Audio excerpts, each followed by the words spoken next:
nyambe gutiga hanini thie ngacemanie na mugeni witu muthenya wa umuthi twara tukumwirite mugeni witu muthenya wa umuthi ni mutongoria wi gatu ni mutongoria ukoretwo theinie wa siasa cia bururi uyu gwa kahinda kanene muno ni akoretwo akiaririria maundu matiganite maundu megie utongoria wa bururi na uthii wa nambere wa bururi ni mutongoria wanageria kurugama atuike president wa bururi uyu na ni mutongoria nake ukoretwo kaigima agikorwo akiurio ni atongoria aria age kana no marutithanie wira muthenya wa umuthi kana hoino wa umuthi ni ciuria tugukorwo tukienda kuria tiriri murugamo wake na maundu maria marathie na mbere theinie wa bururi uyu ni mariko no tugukorwo tukimuria macio na mangi maingi mheshimiwa karibu sana. Habari yako? Salama sana. Wako ni mwega muno. Karibu theinie wa tabarira ya Durumeni. Tabarira ya Durumeni mheshimiwa Musalia Mudavadi twinake theinie wa ceceni hoino wa umuthi tuikirie tucoke kaida gatari kunene. Tugathi na mbere na kumunyita ugeni muno theinie wa tabarira ya Durumeni twina mutongoria Musalia Mudavadi ni muthuri ukoretwo akiaririria maundu megie bururi uyu na uteti na uthii wa na mbere wa bururi uyu. Karibu sana. Asante sana mheshimiwa, na tunashukuru sana kwa kupata nafasi ya kuja kuzungumza na sisi. Asante sana bwana Mike. Kwanza kabisa tuanze na ambayo tumeona jana. President Uhuru Kenyatta amekuwa akizungumza kwingine na wengine wanasema amezungumza kwa ukali, wengine wanasema amezungumza alivyofaa kwa akizungumza. Tumeona mabadiliko ambayo yamefanyika. Pengine maoni yako kwa haya mambo aliyojiri jana. Asante sana Mike, mimi ningependa kusema kwamba nilifurahia kwamba Rais wa Jamhuri ya Kenya alitoa hotuba yake kwa taifa. Na kwa yale aliyozungumza aligusia mambo ya muhimu sana. Kwanza alisema kwamba Wakenya wanapoteza muda mrefu wakiongea siasa ambayo haina maana. Na angependa watu walenge mambo ya kiuchumi ili tuimarishe uchumi wetu. Hilo linanifurahisha sana. Jambo la pili, alisema atazidi kuongoza vita dhidi ya ufisadi. Na hapo tena ni jambo la maana sana kwa sababu ukienda kwa makaunti magavana wametumia pesa za umma kwa njia isiyofaa, wengine wamepora, na ni vizuri wakifuata wale ambao wako kwa serikali ya kitaifa pia wafuate wale ambao wanatumia pesa za wananchi vibaya katika county government. Kwa hivyo mimi niliona hiyo ilikuwa neno la muhimu. Pia rais alilenga sana vile angependa mambo ya ukulima irekebishwe. Kwa mfano alitaja kuhusu majani chai, mambo ya kahawa. Pahali hakutaja sana ni kuhusu wakulima wa mahindi na wakulima wa miwa. Kwa sababu kwa wale wa upande wa miwa alisema kwamba anangojea ripoti ya task force ambayo alikuwa ameteua wakati huo ikiongozwa na Kiunjuri na Oparanya. Na hiyo task force ni karibu miezi 9 sasa. Inaonekana rais hajapata report ya hiyo task force. Ndio kwa sababu labda hakuzungumzia sana kuhusu mambo ya sukari, lakini alisema anangojea task force report imfikie. Na kwa upande wa mabadiliko ni jukumu la rais, kwa sababu akiangalia serikali yake anaona pahali labda kuna ulaghai ama pahali ambapo watu hawaendeshi kazi vilivyo. Kwa hivyo alifanya reshuffle kwa wengine, na pia tukaona wengine walionyesha mlango kama alikuwa waziri wa kilimo. Na hii ni haki ya rais kufanya hivyo kulingana na katiba. Kwa hivyo sisi ama mimi kwa mfano katika chama cha ANC tumeona kwamba ameanza kuonyesha mwongozo mzuri na ni vizuri akazie hapo. Na tena nirudie kwamba pia yeye alisema kwamba tunapoteza wakati mwingi kwa siasa ambayo haileti manufaa kwa Kenya. Asante. Na ningependa tuingie sasa katika mambo ambayo watu wamekuwa wakiangalia. Wengine wanaangalia kwa macho ya undani, wengine wanasema ni mambo tu ambayo pengine yanaendelea. Wacha tutizame, wacha tusikize. Mlikuwa na Mheshimiwa Savula, wacha tusikie ni yapi ambayo yalijiri. Tunaanzia tu hapa Nyanza. Tunaambia Raila Amolo Odinga, Musalia amekusupport mara ngapi? 3. Whether we like it or not, the only way to get to the presidency is to extend our friendship. Ni jambo ambalo watu wengi wanaliangalia, wanashindwa. Ni vipi ulikuwa unasema? Ni jambo lipi ulikuwa unasema? Wanasema wamekuona na rais mkiandamana kwa mambo fulani. Umejaribu mara 3, umejaribu kuwa president wa Mara 3? Mara 3? Hapana. La kwanza umejaribu kuwa president katika hii nchi. Mara nyingine 2, I think nimesimama tu wakati moja, mwaka wa 2013. Yeah, sijawahi kusimama wakati mwingine. Lakini watu wanajiuliza, je, urafiki huu ambao umeanza kuonekana kati yako na Mheshimiwa Rais, pengine unaweza zaa mazao yapi? Ndugu, unajua rais ni rais wa Kenya wote, na yeye ana haki kuzungumza na yeyote ambaye anataka kuzungumza naye. Na najua watu walishtuka wakati walipoona kwamba tumesafiri na rais wa Jamhuri ya Kenya kwenda upande wa Garissa karibu mwezi mmoja uliopita, na karibu wakati wa Jamhuri, following day. Lakini yeye ana haki kualika mtu yote ambaye ningependa kuongea naye. Na mimi sifichi, rais wa Jamhuri ya Kenya ni rafiki yangu. Hata kabla hajakuwa rais wa Jamhuri ya Kenya tulikuwa marafiki. Na hadi sasa bado tuna urafiki. Urafiki haujapotea. Kile tu ningependa kusema kwamba ikiwa mtu yote ana nia ya kugombea kiti cha rais, na mimi pia na nia ya kugombea kiti cha rais, kwani ni makosa gani ikiwa nitatafuta urafiki na rais wa Jamhuri ya Kenya?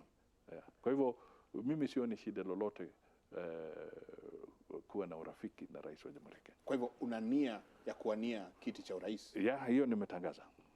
2022 ungetaka kuwa ndio rais wa Jamhuri ya Kenya. Yes. Na wengine pengine wanasema wakikuangalia mwelekeo wako, sio mwelekeo ambao ni wa kujipiga kifua, sio mwelekeo ambao ni wa kuzungumza kwa ukali, political stance wanasema kimombo, zako sio zile za hisia kali. Na wengine wanajiuliza, je, mtu yote angependa kuwania urais? Wengi wao tunasikia wakizungumza kwa ukali sana. Wengi wao tunasikia wakiwa na majibizano na wenzao. Lakini tukiangalia tactics zako tunaona zikiwa tofauti na wengine. Mbona? Unajua ndugu, sio lazima ujipige kifua ndio uwe rais wa Jamhuri ya Kenya. Mimi ningependa kuwa rais wa Jamhuri ya Kenya ili niwe mtumishi wa watu, sio upate mamlaka na ujipige kifua. Kwa mfano, hata mzee Moi ambaye alistaafu, kwani alikuwa akijipiga kifua? Hakuwa akijipiga kifua. Hatimaye akakuwa rais wa Jamhuri ya Kenya. Na hata yule ambaye alistaafu juzi, mzee Mwai Kibaki, naye ukimwangalia hakuwa mtu wa kujipiga kifua na kuzungumza kwa ile hasira ama kutusi watu. La. Kwa hivyo mimi ningependa tu kusema kwamba hiyo ni style yangu. Mimi ningependa kuzungumza kwa Wakenya kwa njia ya kiheshima, kwa sababu sio lazima tuwe tunagombana kila siku ama tunatupiana maneno machafu ndio watu waseme kwamba huyu ndio sasa anastahili kuwa rais. Huo si umaarufu. Kwa hivyo umaarufu sio kuzungumza kwa ukali. Wengine wanaweza uchukulia kusema ni uoga. Hapana, si uoga ndugu yangu. Huo si uoga. Hiyo ni heshima kwa Wakenya. Kuna tofauti. Hii ni heshima. Tunaonyesha heshima kwa Wakenya. Hawa ni binadamu. Unaomba wakupatie nafasi ya kuongoza. Sasa mbona ujipige kifua mbele yao? Wengi wanasema umekuwa na zile wanaita kwa kimombo chances, na umekuwa katika mambo tofauti. Umekuwa mambo ya kuangalia fedha za Kenya, umekuwa katika mambo ya local government ndani ya nchi hii, na pia umekuwa umekaa na hawa viongozi wote kwa muda mrefu. Ni yapi ambayo umesoma kwa undani ambayo utaletea wa Kenya? Hivi umesema mwaka wa 2022 ungetaka kuwania kwa rais wa jamhuri. Ni yapi ambayo umeona? Unajua ndugu, kuna kitu kinaitwa tajriba, experience. Yes. Na ikiwa watu wanataka kuongoza taifa, ni jambo la muhimu sana tupate viongozi ambao wana tajriba ya kulinda nchi. Kwa hivyo mimi naona kwamba wakati nilikuwa nikifanya kama waziri, ilikuwa kwa serikali ya Moi na hata kwa serikali ya Kibaki. Naam. Hii ilikuwa kile wanasema una gain experience, unapata tajriba, unaelewa vile serikali inatakikana iendeshwe na kadhalika. Na pia ukiwa kule ndani unajua pahali kuna ulaghai ama mambo ni lazima yabadilishwe ndio Kenya iende mbele hata zaidi. Kwa hivyo hiyo experience ndio hilo mimi nataka niweke kwa meza ya Wakenya. Ndio. Kwa hivyo tajriba ndio unakuja nayo, ile experience umepata kwa haya mambo yote. Kwa mfano mambo ya kiuchumi, unakumbuka nilikuwa waziri wa fedha wakati mambo yalikuwa magumu, lakini niliwahi na hata wafadhili wetu walikuwa wametutoroka katika Kenya hii. Na nikashikana na wenzangu kwa serikali na tukafanya bidii na nikaongoza mpaka tukarudi kwa ile economic recovery program. Na hata wafadhili wakaanza kurudisha usaidizi katika Kenya. Kwa hivyo mambo kama haya ni ya muhimu, na mimi nataka kile ambacho mimi ningependa kuhimiza kila mara, mimi vile Rais Uhuru alisema juzi, mimi ningependa sana tuangazie mambo ya kiuchumi. Maisha ya Wakenya kwa wakati huu ni magumu, bei ya bidhaa nyingi imepanda. Naam. Saa zingine kupata dawa kwa hospitali ni shida.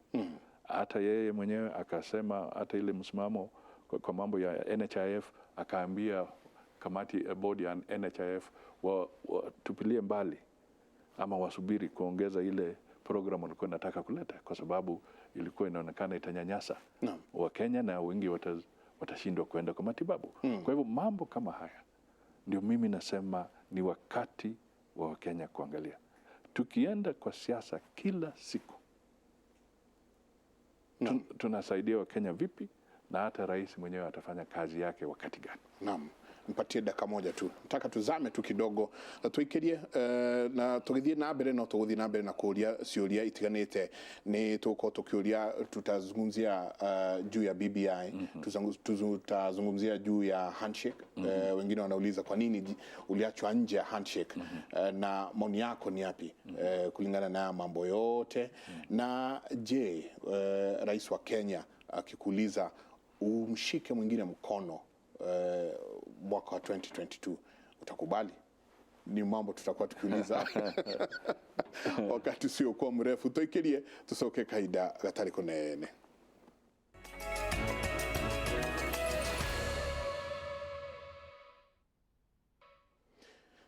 Tugathie na mbere na kumunyita ogeni muno thiini wa tabarira ya Ndurumeni hoino umuthi tukianiria na mutongoria wa ANC niwe Musalia Mudavadi undu wigie maundu matiganite utongoria-ini wa bururi. Mwena uria ungi wa station ya Citizen TV kivutha kibwana mena Jeff Koinange nikuo maragithie na mbere na ndereti yao, na ithuĩ mwena uyu twina muthuriti Musalia Mudavadi.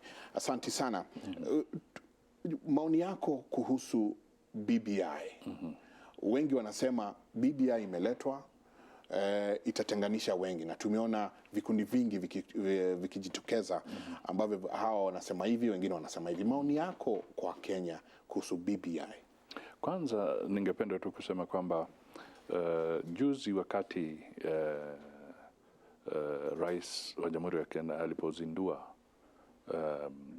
report ya BBI kule Bomas, mimi nilikuweko. Na wote tulisema tunaunga report ya BBI mkono. Na sasa juzi tena president ame-extend ama magazette extension ya ile steering committee ili wafanye validation kwa report ya BBI. Pahali labda watu wanataka kuongezea kitu ama pahali labda wanataka wakosoe, hiyo nafasi patikane. Na mimi nafurahi kwamba alipofanya gazette notice hiyo,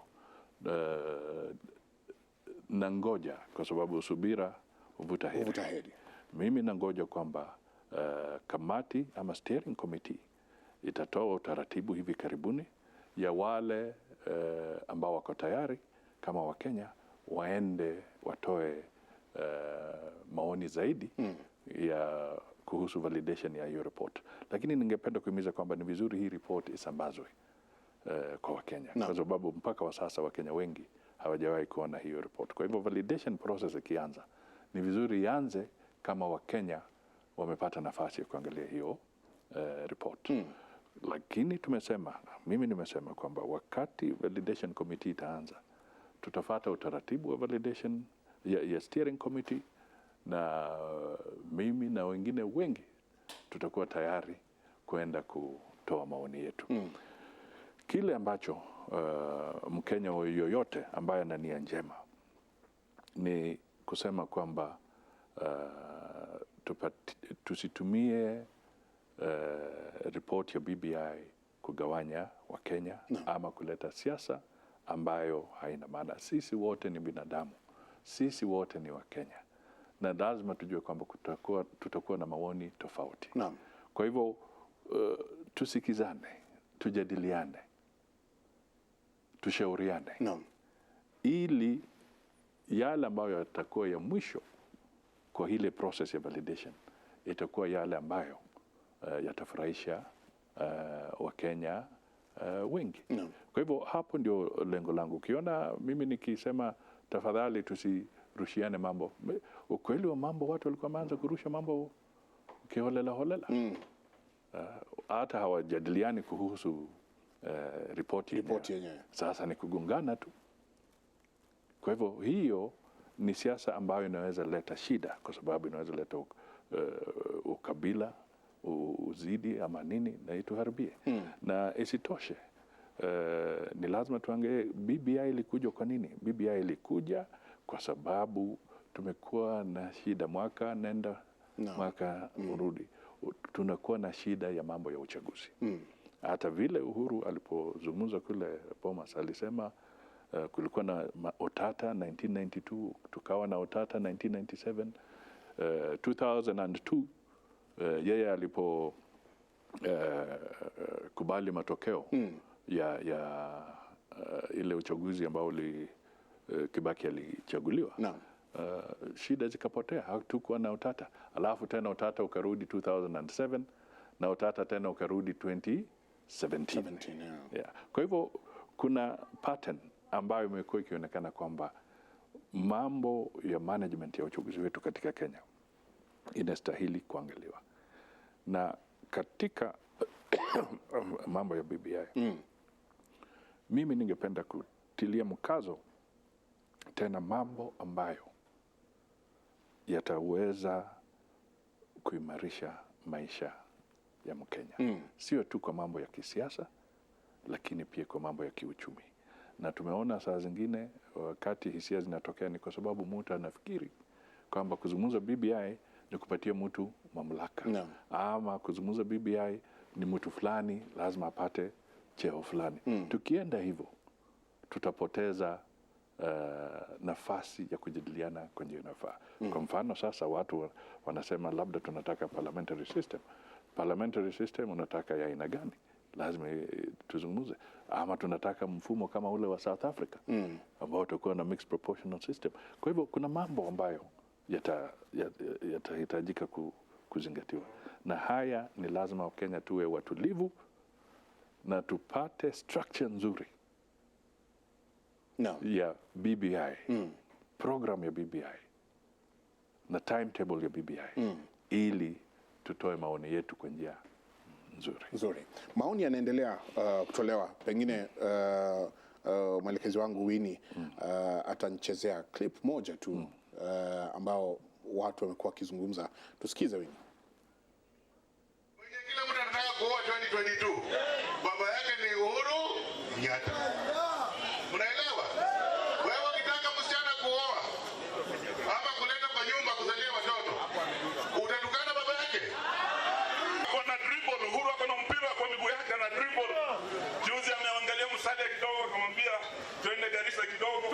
Na nyinyi mnaanza kupiga kelele. Labda anaangalia Musalia umpe pass bana.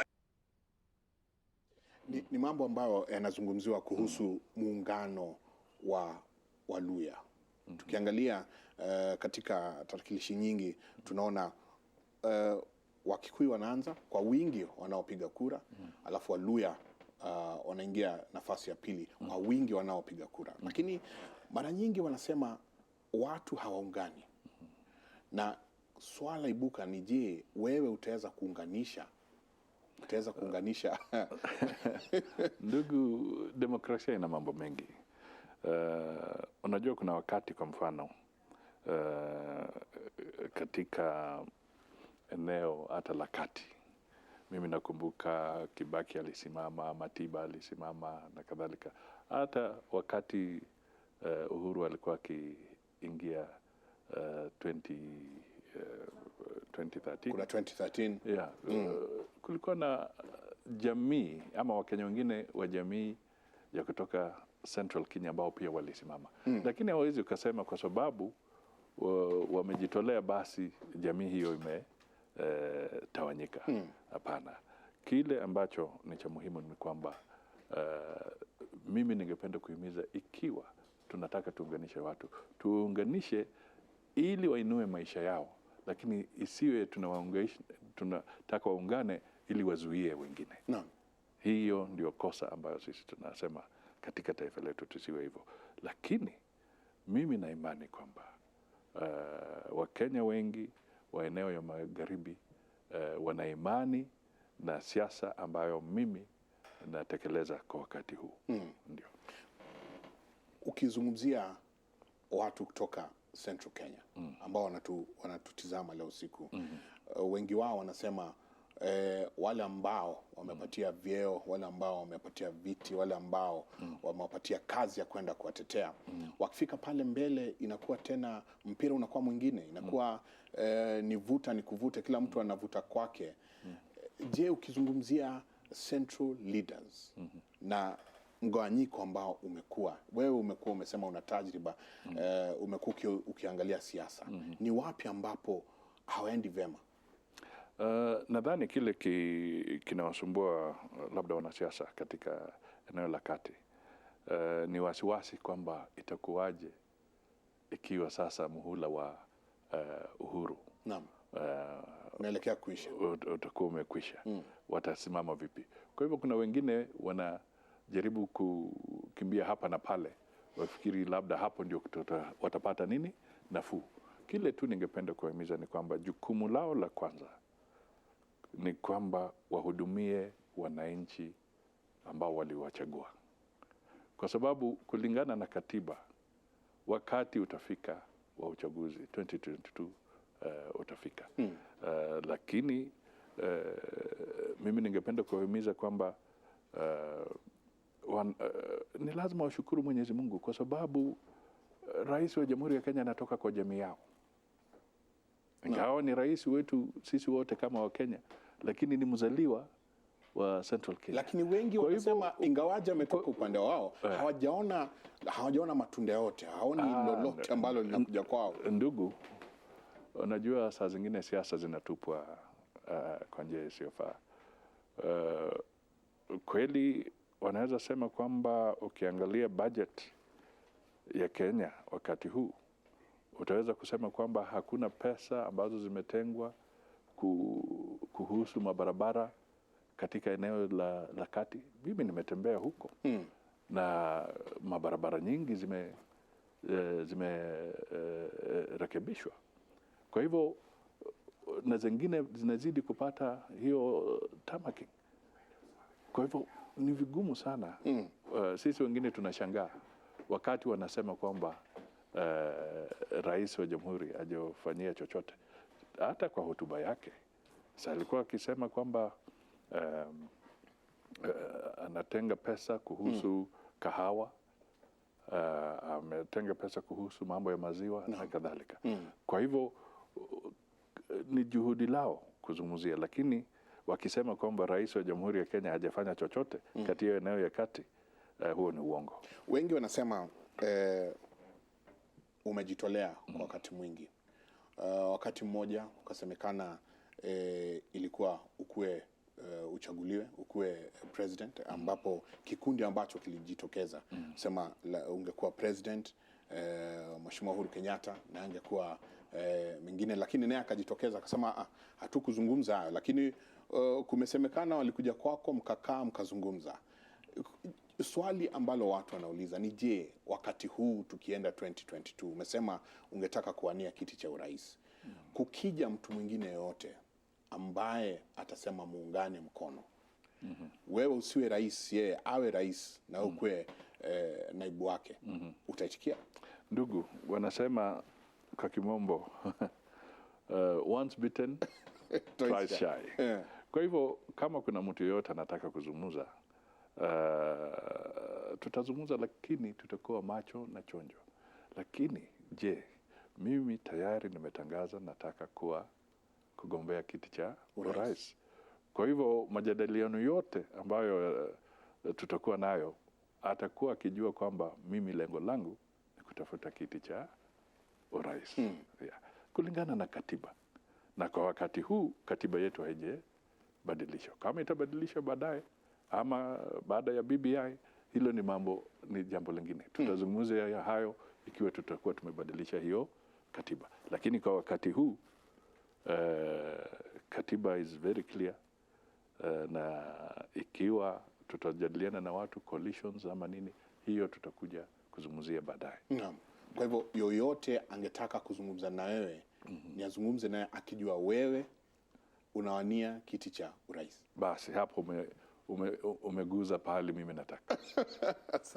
Asante. Muda umeyoyoma na mwenzangu Winnie, karibu sana. Naona SMS ni nyingi sana usiku wa leo. Peter Mushiri kutoka Murang'a, napenda sana Mudavadi, usikubali 2022 kuwa chini ya wengine. Ndio anasema wewe umekomaa, hupayuki, unaongea mambo yamekomaa. Ni wengi, ni nyingi sana SMS ambazo tuko nazo usiku wa leo. Watu wanaendelea kutuma SMS na mheshimiwa, karibu sana. Asante sana. Wengine kuna mtu anauliza, je, kuna mkutano ambao ulifaa kuhudhuria hii Saturday pale na Bongo Sports, lakini hiyo license ikakuwa imerevokiwa na wakasema ni kwa sababu ya usalama, ilhali kulifaa kuwa pia na mkutano mwingine unachukua the same day pale Kakamega, which is 32 kilometers kutoka pale na Bongo Sports Club. Sijui kama utaendelea na huo mkutano. Unajua wakati kama huu hata BBI inataka watu wapate uhuru wa kuzungumzia. Na watu wanaweza kuwa na nafasi kulingana na sheria. Ukipeana notice kwa polisi, wanaweza kukubali mtu awe na mkutano. Kile ningependa kuambia Wakenya, na ndio kwa sababu nilikuwa nasema tunangoja sana utaratibu wa steering committee, kwa sababu hatutaki fujo ianze kuhusu mikutano ya BBI. Tunataka Wakenya kwa njia ya amani na kwa njia ya kiheshima watoe maoni yao. Na tunataka steering committee ya BBI isikize wote. Kwa hivyo yale ambayo hiyo suluhu tutapata kwa njia nyingine. Kwa hivyo hadi wakati huu utajua kama hiyo ni mambo tutazungumza kando, sitaki kuharibu siku njema kama hii. Kila ambacho nataka tu niambie Wakenya na wale ambao wanazungumzia, tuhifadhi katiba yetu na tuhifadhi nafasi ya Wakenya kuwa na hiyo nafasi ya kuzungumzia. Kila ambacho hatutaki ni matusi na fujo. Ndio. Mheshimiwa Mudavadi, nashukuru. Asante sana. Muda umetupa kisogo. Asante. Nashukuru sana. Asante. Na najua tutakuita tu muda usiokuwa mrefu tuendelee kuzungumzia mambo ambayo yanatuhusu kama wana Kenya. Asante sana. Asante sana. Thank you. Asante sana. Asante sana. Tukinyeria hau hoine wa mothe tukauga asante sana tuma na Mheshimiwa Musalia Mudavadi. Asante sana. Uria gutuheaga maundu matiganite megie uteti wa bururi. Turekeria hau. Nigo na mwiroreri ndiwe kana Mheshimiwa no ugeithia andu na Gikuyu. Geithia andu ha. Ndamugeithia uhoro wanyu. Muriega. Nindokire haha Inoru. Kushemana na Mike Jenga. Na Wangeshi. Asante. Thank you. Thank you very much. Asante sana tugacokia ngatho. Na mutige maundu maige. Matige maundu maige. Matige maundu maige. Matige siasa. Ni turenda wera. Andu marute wera. Andu marute wera. Tutigane na maundu maige andu arute wera. Andu marute wera. Ni mwaiguira ni kuma kwe Mheshimiwa Musalia Mudavadi tutige maundu maige turute wira. Ni njitagwo Michael Jenga na ni njitagwo Wangeshi wa Murioki gagicokia ngatho ni gukorwo na ithuĩ thĩinĩ wa tabarĩra ya Ndurumeni ngehoka kiumia gĩũku onario nĩtũgagĩcemania nawe o haha na nĩtũgagĩkorwo na ndereti mwaki teno ya ũmũthĩ. Ũtirĩ kũngĩ ũngĩona maũndũ ta maya tiga Inooro TV tukwĩraga gũkũ nĩkuo kũratigia ona mbũrũ kairĩte. Ndari ithayo. Thank you. God bless. Asante sana.